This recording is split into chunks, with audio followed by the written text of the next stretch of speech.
Welcome to the Two-Ton Nerds. As always, my name is Max James, and welcome to another episode of Max's DVD slash Blu-ray slash TV collection, where I show off my entire DVD slash Blu-ray slash TV collection.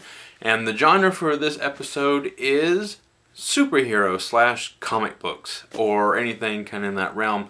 I know I'm kind of leaving some out in my collection because I'm kind of saving them for another video, but I do have, these are just kind of the more popular ones that are kind of fit in this category. I do have some that are based on graphic novels that I don't necessarily put in the comic book era genre, so I'll get to those later. So I do want to get to my doubles. I do have a couple doubles, double dipping, that's what they call it.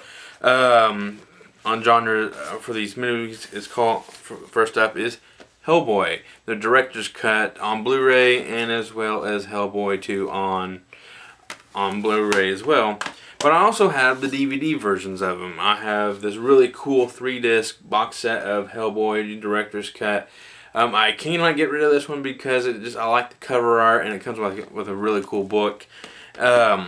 And as well as Hellboy 2, The Golden Army. And I can't get rid of this one because it has one of those little cool scratchy covers on the front where you, I don't know if it's shown well up on camera, but yeah, there you go. Where it kind of morphs in and out of the cartoon version and the real life version.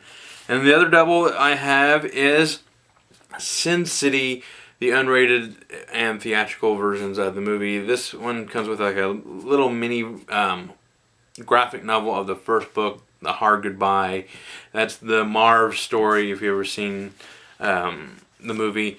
I also have it on Blu-ray, which looks phenomenal, and as well as the sequel, A Dame to Kill For, which I enjoyed a lot. I liked all the original stories that was in that movie, and I thought the movie was just as good as the first one, just a little late to the party. So with that out of the way, I'm going to get into my TV stuff because there's only really 2 TV shows that I have to talk about, but there's just a lot of each season, each show. I got Heroes Season 1, which I thought, when I first seen that, was really great. Then I have Season 2 on Blu-ray. This is the only season I have of this show on Blu-ray, but I thought this season was good. I liked the ending, where I know it was supposed to go on longer, but I think it was the writer's strike that was going on. Then we got Season 3. I think this is the villains season, if I'm right. And then we got Heroes Season 4. This is the Carnival season, which I enjoyed a lot. I really liked the whole carnival aspect to it. And then I cannot wait for Heroes, the new season coming up pretty soon. And so let's get into another big series I have. I have Smallville, the complete series, Season 1, which I enjoyed. That's kind of like the origin story of Superman for that season. And this one is kind of him just kind of continuing on as Clark Kent. And this is where stuff kind of starts to turn around. I'm thinking this is where Lois Lane comes into play in Season 4. Season 5, I'm not quite sure what all was going on because I have not seen these movies in a very long time. There's Season 5. And then there's Season 6. This is where the Justice League kind of forms a little bit. Then we got Bizarro Superman in this season. This is Season 7. And Season 8 is the Doomsday season, which I enjoyed just as much as the others. And then Season 9, I do believe, is the Zod season. I know Zod shows up throughout the series in various forms, but this is like the true Zod form. And then final season, the 10th and final season of Smallville, which I enjoyed just as much as the previous seasons. I loved them all. I think the bad guy in this one is Darkseid, I do believe. That's who the villain is in this one. But I enjoyed the entire run. I liked how you don't spoiler. I don't like how I liked how you finally see him in the Superman suit on the last frame of the series. So, all right, back to movies. First up is the spirit. I liked this movie. I didn't think it was that bad. People just downright hated it. V for Vendetta, I love this movie. When I first seen it, it was under bad conditions, but I gave it another shot, and I absolutely love it. Dredd, the one and only Dredd movie that, to me, even though I do like the Sylvester Stallone version, but that's the one that we should have got.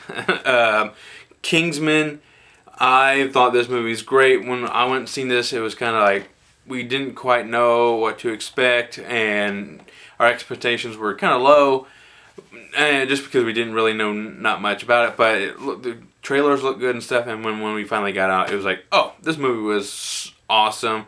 And then Wanted, it was kind of like same. It kind of followed the same aspect as Kingsman. Then I got my favorite M. Night movie, Unbreakable. Bruce Willis, Sam Jackson. It's not really a traditional comic book movie, but it does have cool comic book elements in there, and that's what I really liked. And Push, I thought this movie was actually pretty decent. It had a lot of potential in a lot of areas, and I didn't really fall flat. It was okay. Then we got 300 on Blu-ray. I listen to this on surround sound all the time, and just because it's a cool battle movie to watch. Now, I know these movies aren't technically comic book movies, but I kind of consider them superhero movie-esque. Kinda. I know I'm probably going to get flack for this, but it's the Hunger Games movies. Hunger Games and Catching Fire, and then Mockingjay Part 1. I really don't have any other genre to put them in. I really don't consider them action movies, but that's where I put them in my collection, is within the superhero comic book era shelf. Then I got Kick-Ass and Kick-Ass 2. I thought the second one was pretty good. But, yeah, I mean, definitely the first one was better. Then we got Hancock with Will Smith and Charlize Theron. I liked both versions. It has the unrated version of it. It has a few extra scenes. And if you've ever seen Mallrats, their conversation with the kryptonite condom and stuff like that, you'll understand. That's the unrated stuff reminds me of. Then the one movie I was looking forward to, because I do like this, I do like this superhero, is the Green Hornet with Seth Rogen. I really do like the Green Hornet superhero character, Britt Reed and Kato and everything. It's just, that movie was not Green Hornet. It was just too Seth Rogen-y. Even though I do like Seth Rogen, that was just way too Seth Rogen style of comedy. Then I also have 3 different versions of this movie. I have the theatrical cut of The Watchmen. I have the director's cut of The Watchmen. Then I have the ultimate cut of The Watchmen, which is 3.5 hours long. I do believe this is like 2.5, and this one is like a couple hours, I do believe, or at least more than a couple hours. So I liked all those. This one has the Black Tales of the Black Freighter mixed in. It's like a little cartoon, which that's what beefs up the running time quite a bit, and as well as new stuff from the director's cut. And I like those movies a lot. So we're going to get into Marvel movies now. I'm going to start with, actually that's the wrong movie I'm going to start with.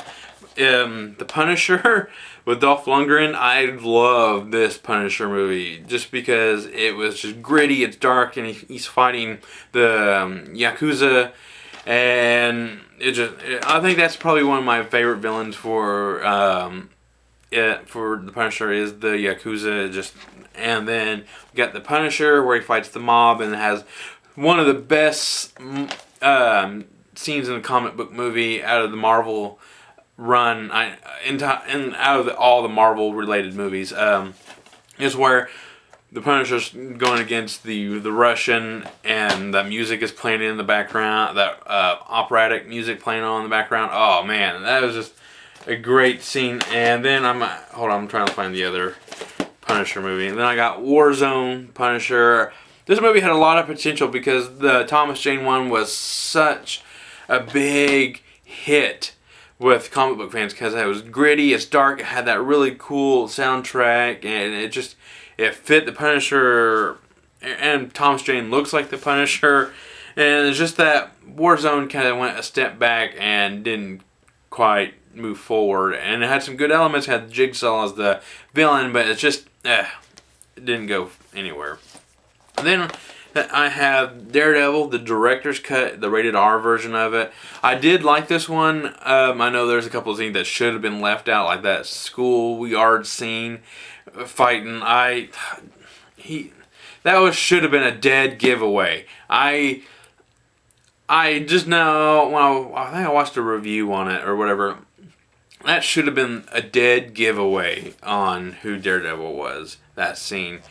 But the director's cut has a few extra scenes that kind of dives into the lawyer aspect with Foggy and stuff like that. Then we got Elektra. I think this movie wasn't that bad. If it was just named different, I think it would have been better. And then we got Ghost Rider, the extended edition.